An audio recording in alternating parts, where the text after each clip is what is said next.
Hey guys, this is Fanchapangu here. It's been a while since I've had an update, so I thought I'd get a video out there.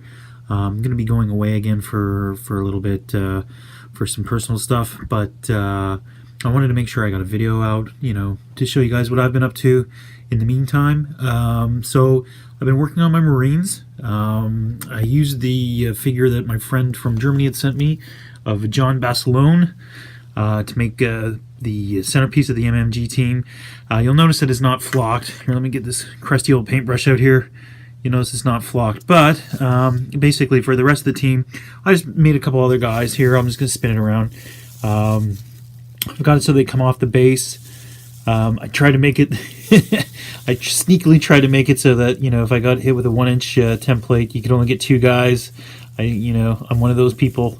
So we got the one guy with the ammo belt, and I gave him the Japanese NCO samurai sword, and we got a guy with the binoculars, sort of bringing up the making the spotter, I guess you'd say, with a little gung-ho hat. Yeah, they painted it pretty well. The base, I'm gonna have to. There's some, you've already seen it. I mean, this lip here, and if I just move it aside here, it's a bit chunky. It doesn't look that great, but I'm gonna hide that mistake, I think, with some flock when I get around to it. But of course, they come out, they pull one guy out, and they go back in. So it'll be, it's one of the, one of the first times I've tried to make a base like that, and I think it came out pretty well. Moving along, here we go. Made a sniper team. We've got again, we've got the helper, and we've got the actual sniper here. Let me move that so you can take a better look. Yeah, good use of the prone guy. You got to get rid of those prone guys somehow. So, but yeah, the way I've painted them is pretty much the same as I stated before. With the avocado and the green, and then the flesh is the way I've always done it before. So again, these guys need to be flocked. I need some groundwork on there. And then finally, for the Marines that I've done, just did some regular leather necks. Got another prone guy here in a very, very odd firing pose, which I'm told is actually correct. I've got a bar gunner over here, and just another rifleman over here. Yeah, I think my plan right now is that I'm probably going to only do one more shotgun, so I have 3 per squad, or pardon me, 1 per squad, so 3 shotguns total.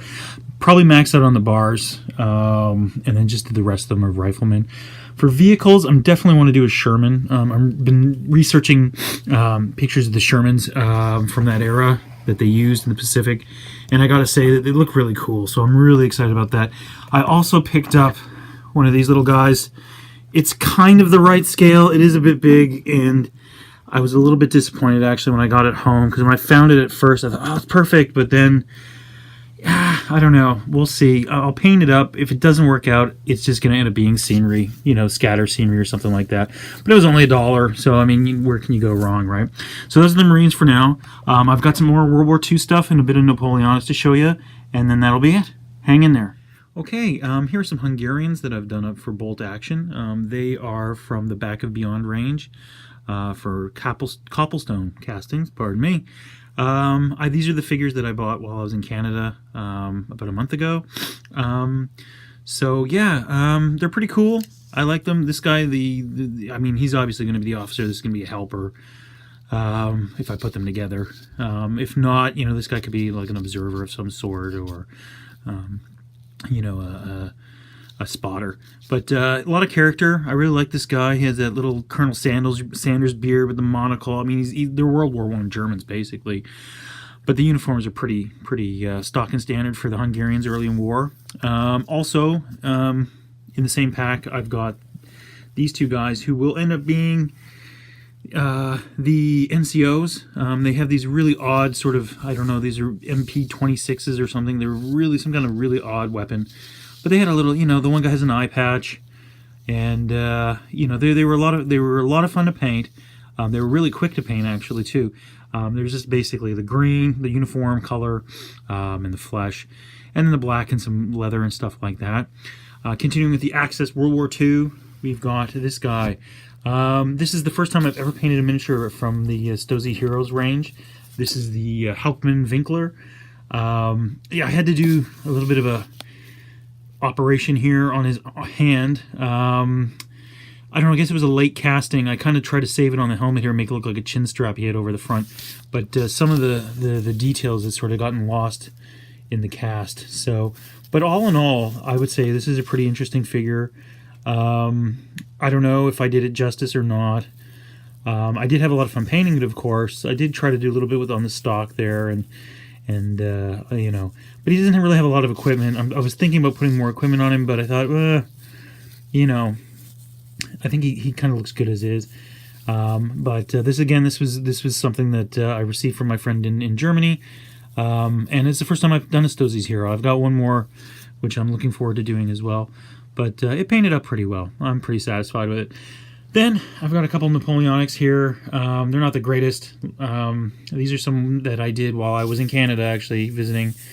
You know, you can only watch so much TV with your mom before you go kind of crazy. So I did a stand of the British. Did a couple extra guys while I was over there. They're not the best. The lighting in my mom's house is not really that good, as you can see.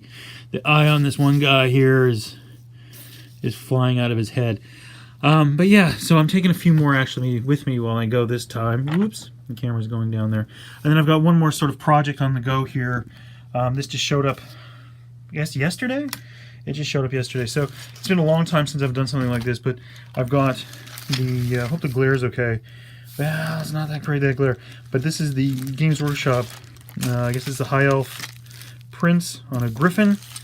I'm not really into GW stuff anymore, but a friend of mine in Canada, actually my best friend that I've known since, I don't know, we were 14, 13 years old.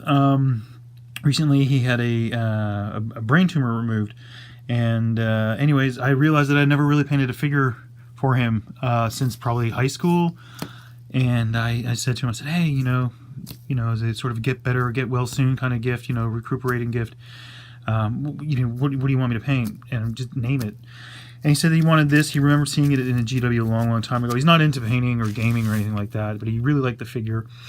I couldn't find the old one, you know. I did find a few online on eBay, but they were really prohibitively expensive. And I was like, ugh. So I said, oh, I'll get the new one for you. So this just showed up. This is going to be a springtime project for me. I really want to do a good job on it. And when it's done, I will definitely show everybody. But yeah, that's what I've been up to, guys. I hope you guys are having a good one. Winter's almost over, and for you, our friends, you know, on the other side of the equator, yeah, soon autumn's on its way. So you guys take it easy, and we'll talk to you later. You guys have a good one. See you later. Bye bye.